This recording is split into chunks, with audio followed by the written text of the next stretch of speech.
Well, hello and welcome back to Musing on the Move. Now, we're actually not going to be on the move for the next few videos. We're going to be here in my studio because I want to unpack the story of a man called Gideon. And we find his story in the Old Testament of the Bible, in the book of Judges, chapters 6 and 7. And it is really following on from the vlog that I put out on New Year's Day, where I say Christians, in my opinion, have no business setting New Year's resolutions. At least not in the way that the world does. Or in other words, it's not for us to decide what we should be doing with our time, our energy, our passion and our focus. It's for the Lord to decide. So focusing all of those resources for a good outcome, of course, is a wonderful thing. The key is, who gets to decide? Is it me or is it God?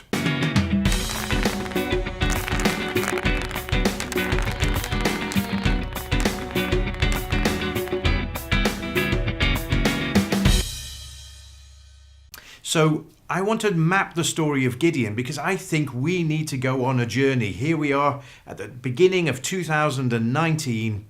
The world is in many ways in chaos and uproar, and we're looking for people who will stand up and be part of the answer. And there's many ways in which that could happen. But if Christians are not engaging with the world around them, are not contributing to society, then increasingly we're going to be irrelevant. There's much more to the Christian life than just that, but that's the bit that I want to focus on at the moment. So why don't I just jump straight in, Judges chapter 6 and starting at verse 11. Well, actually, let me give you some backstory. So the people of Israel are settled in the land that God gave them. Time has gone by, and now they're being harried and oppressed by the Midianites and the Amalekites, who are Bedouin tribes, warlike nomadic tribes, coming over from what is now the western part of Saudi Arabia, the southern part of Jordan, crossing the river, particularly at harvest time, and taking the crops that are supposed to be feeding the people of Israel for themselves. They're taking all of the wheat and all of the corn that's been harvested. They're taking the livestock that has been born since their previous raid. So they're starving. They're taking away the source of supply of the Israelite people, God's people.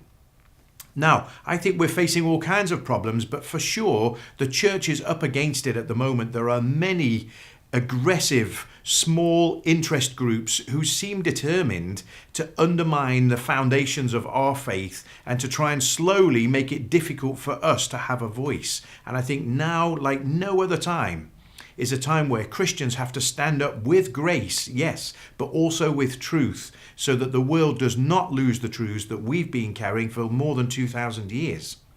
So, with that in mind, a time of oppression, a time of upheaval, a time of chaos, just like there was in the book of Judges, let's look at verse 11.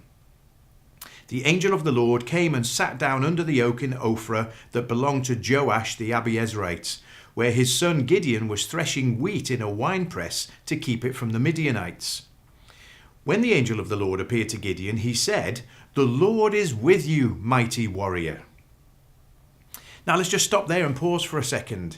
Gideon is hiding in a winepress, a shallow excavation in the rock that should be used for treading grapes, but he's in there hoping that the Midianite raiders won't see him, trying to thresh out the last little bit of wheat that he's been able to hold on to, probably to try and feed his family.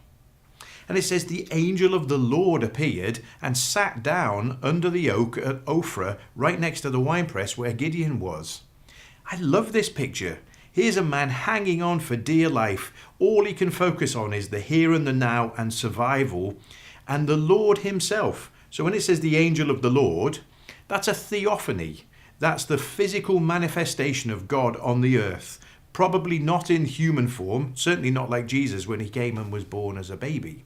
But there is a tradition of theophanies in the Old Testament, starting with the Garden of Eden, where God would walk with Adam and Eve in the cool of the day.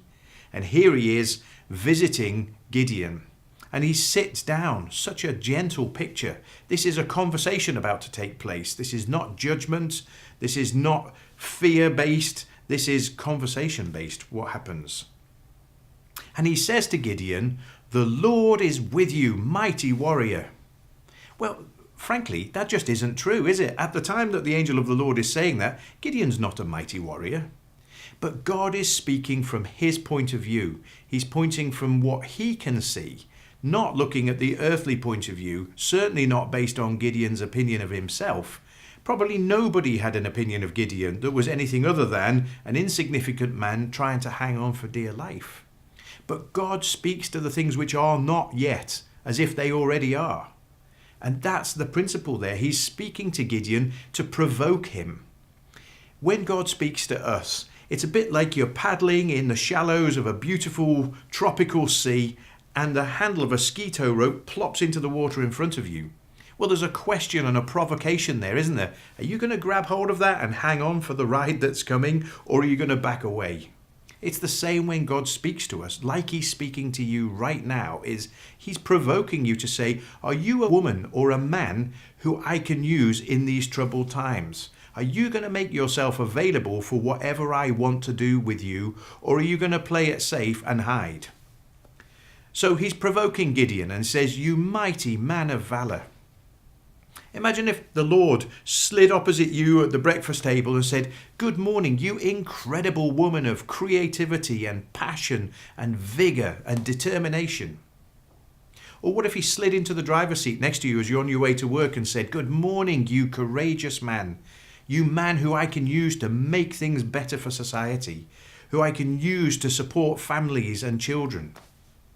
Wouldn't that be amazing? But that is what God is saying to men and women all over our country here in the UK, and wherever you're watching, he's saying it to people in your neighbourhood too. And more importantly, is he saying it to you? Now, Gideon is understandably slightly nonplussed by this, so in verse 13 he says, pardon me, my Lord. If the Lord is with us, why have all these things happened to us? Where are all his wonders that our ancestors told us about when they said, did not the Lord bring us up out of Egypt? But now the Lord's abandoned us and given us into the hand of Midian.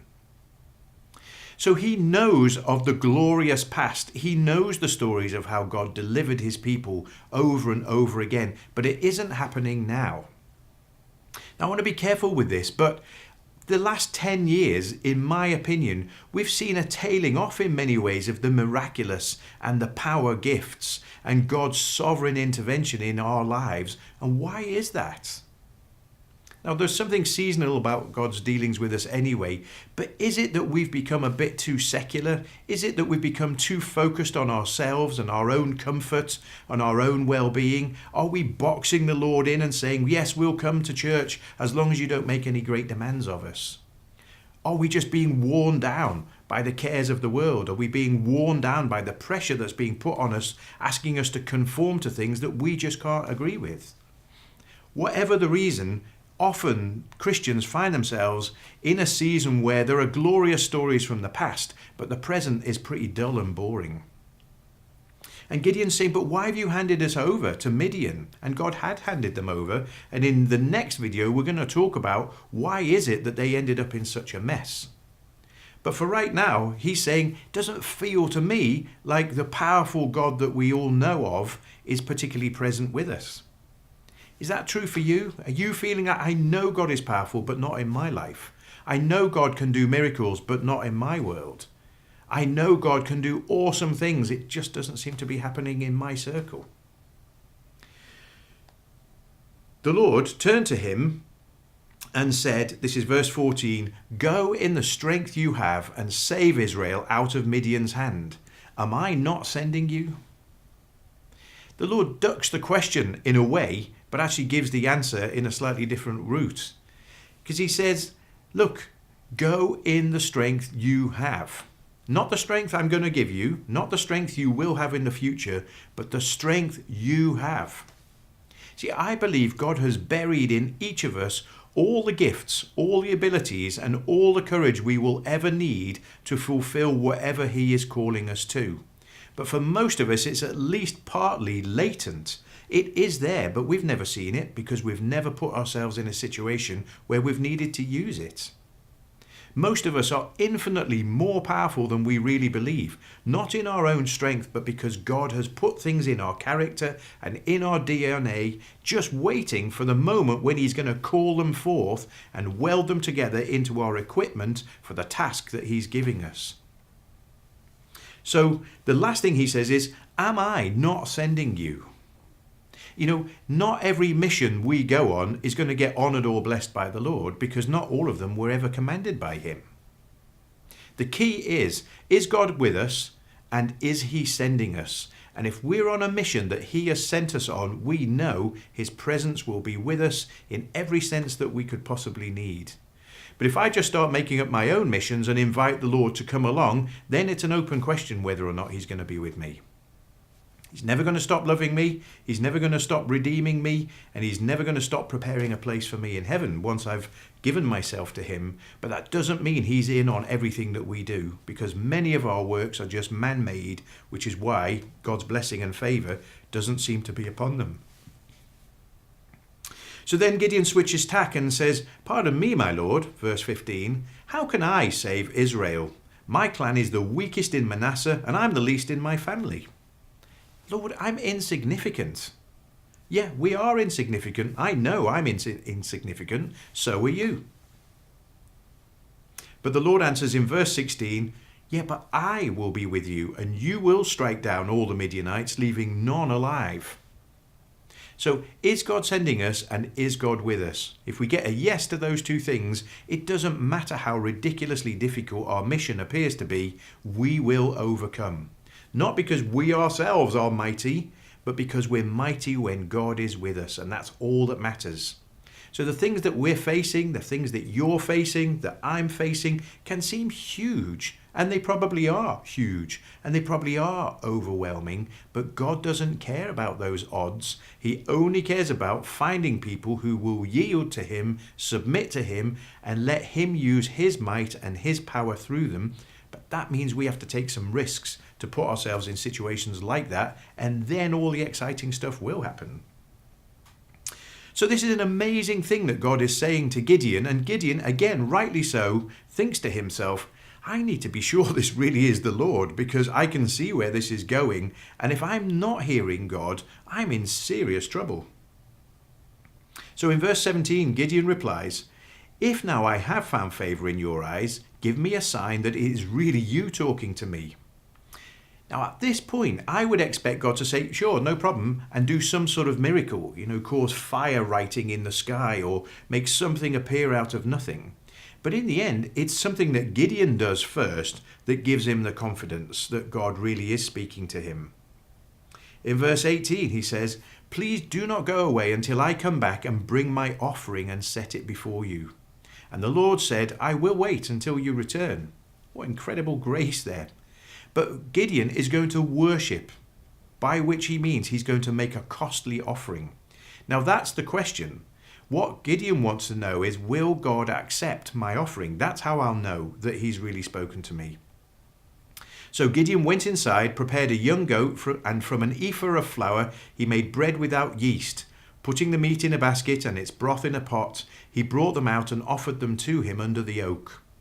The angel of God said to him, "Take the meat and the unleavened bread, place them on this rock and pour out the broth." And Gideon did so.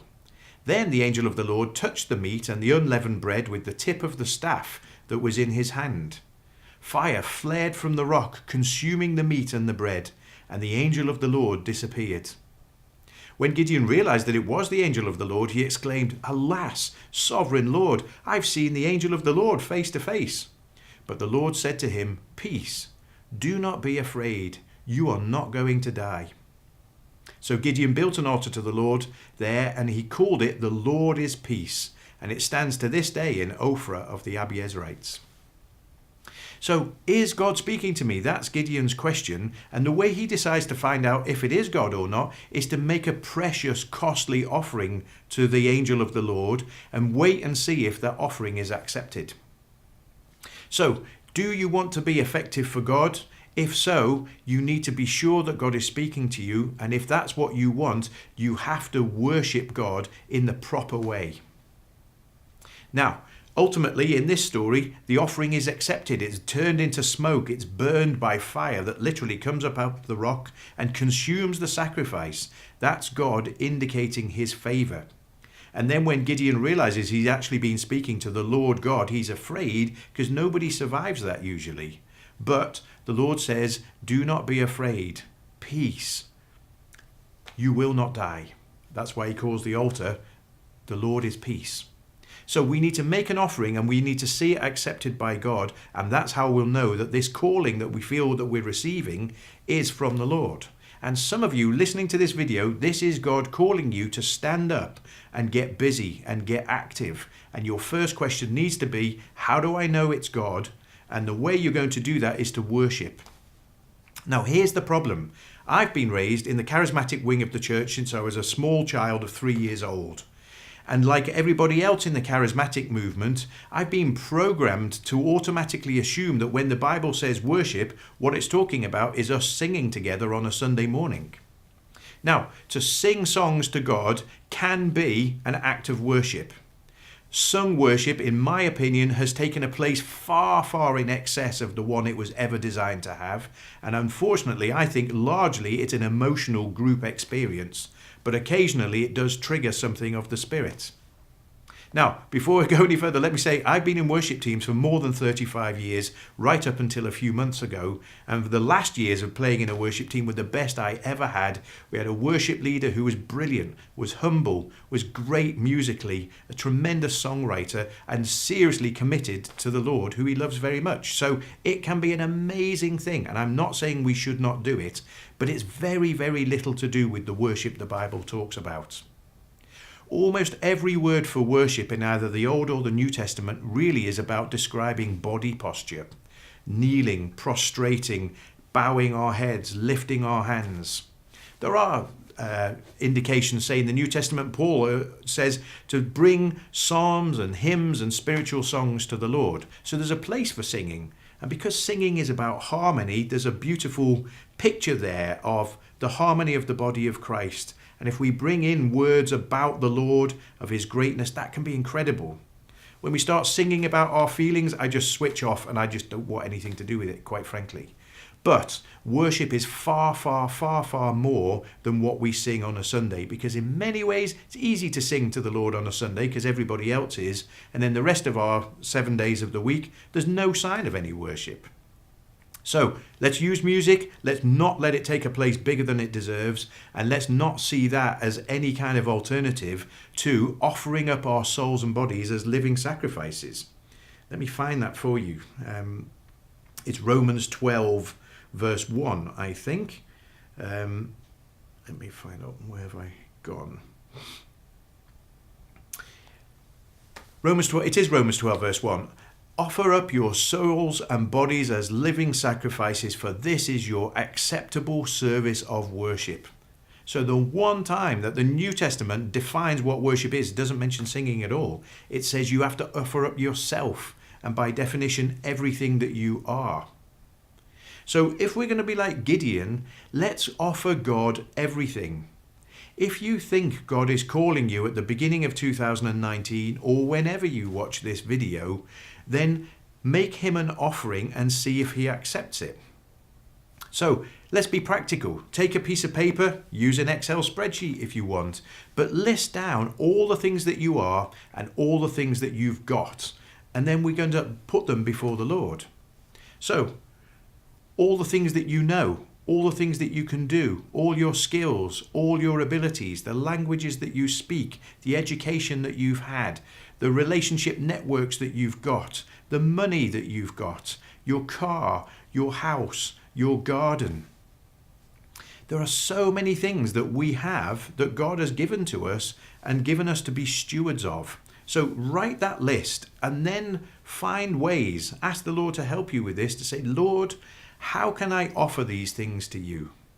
And maybe as you prayerfully consider your list, pick 1 or 2 or 3 and say, Lord, these are the most precious things that I can offer you. Now, you can give money. In some ways, money's easy to give because it costs us less than our time for a lot of us.